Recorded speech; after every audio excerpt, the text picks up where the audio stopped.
ในที่สุดคำพูดหลาดน้อยอุ๋งอิงกะเป็นจริง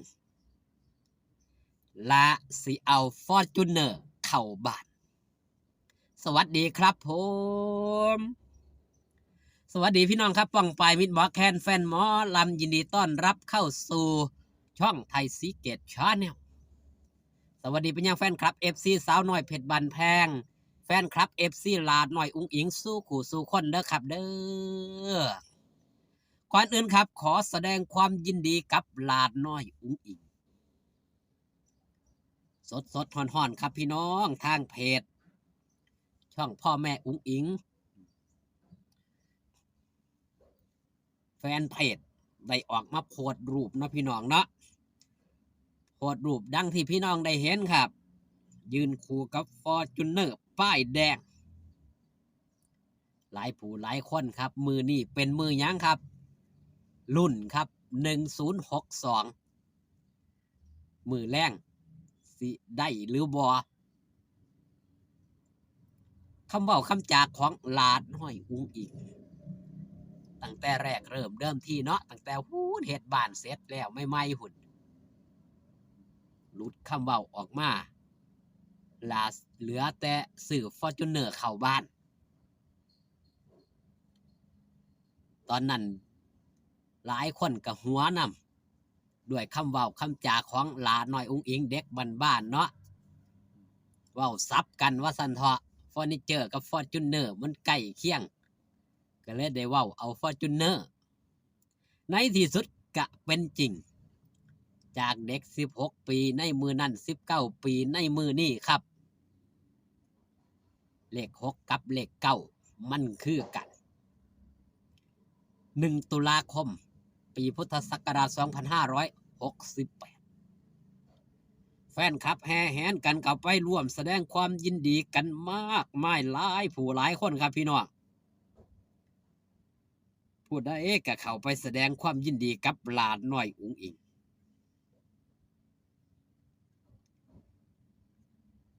ที่ได้ออกรถใหม่ป้ายแดงล่าสุดครับหลานน้อยอุ๋งอิงก็ได้ออกมาโพสต์เนาะพี่น้องเนาะเมื่อ2 ชั่วโมงตอบรับสมาชิกใหม่ค่ะปังเด้อถ้าหากินมันหมานแน่เด้อจ้าคำเว้าคำจาของหลานน้อยอุ๋งอิงหลายคนก็อยากได้น้ำละครับอยากได้ยังครับอยากได้ตัวมันหมานนี่ละคำเว้าคำจาของหลานน้อยอุ๋งอิงมักเป็นจริงเสมอบ่ว่าทางด้านปูแต้มก็ได้มาแสดงความยินดีกับหลานน้อยอุ๋งอิงส่งหัวใจให้กับหลานสาวเนาะหลายผู้หลายคนครับอย่างตัวนี้ก็ศรีถนนชัยที่เพิ่นเป็นนักข่าวว่าถ้าจำบ่ผิดครับเก่งมากหลายผู้หลายคนครับลุงสวัสดิ์หรือฟ้าพอลุงก็ส่งอิโมจิเป็นรูปการ์ตูนหัวใจวับแวบด้วยความหักความแพงของลูกสาวครับมีแต่พอหักแม่หักเข้าไปแสดงความยินดีมากไม่หลายผู้หลายคนพอการใช้ก็เข้าไปคอมเมนต์ครับหลายผู้หลายคนร่วมแสดงความยินดีกับหลานน้อยอุ๋งอิงในที่สุดก็มีรถฟอร์จูเนอร์จนได้ พี่น้องยังจำก่อนหน้านี้บ่ที่หลานน้อยอุ๋งอิงไปเบิ่งรถกับพ่อเอกมีรถกระบะมีรถฟอร์จูเนอร์ณตอนนั้นหลานน้อยอุ๋งอิงอยากได้ว่ามันงามถึงช่วงจังหวะเวลาพอดีครับจังไรจะว่าจังหวะเวลาพอดีรถตู้ก็ใส่มาโดนเติบก็ได้ไปเกิดอุบัติเหตุตอนนั้นก็มีห้อยขีดขวดเนาะพี่น้องเนาะมีห้อยก็จะได้เอาไปซ่อมไปแซมไปตบไปแต่งใหม่ Fortuner ก็เอามาใส่ในช่วงระยะเวลานี้ครับก่อนเอารถตู้ไปเข้าศูนย์ไปเฮ็ดใหม่ก่อนค่อย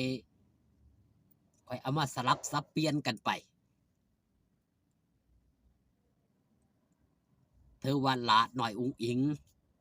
ครอบครัวหลาดหน่อยอุ้งอิงนี่เป็นผู้วางแผนได้ดีครับในการเลี้ยงชีวิต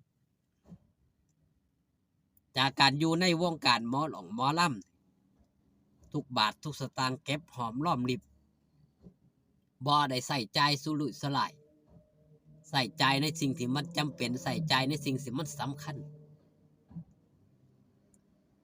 เอาเฮ็ดในสิ่งที่มันเป็นประโยชน์ทั้งส่วนตัวและส่วนรวมเพราะเงินทุกบาททุกสตางค์ที่หลาน้อยอุ้งอิงหาบ่ได้นั่นก็คือหยาดเหงื่อแรงงาน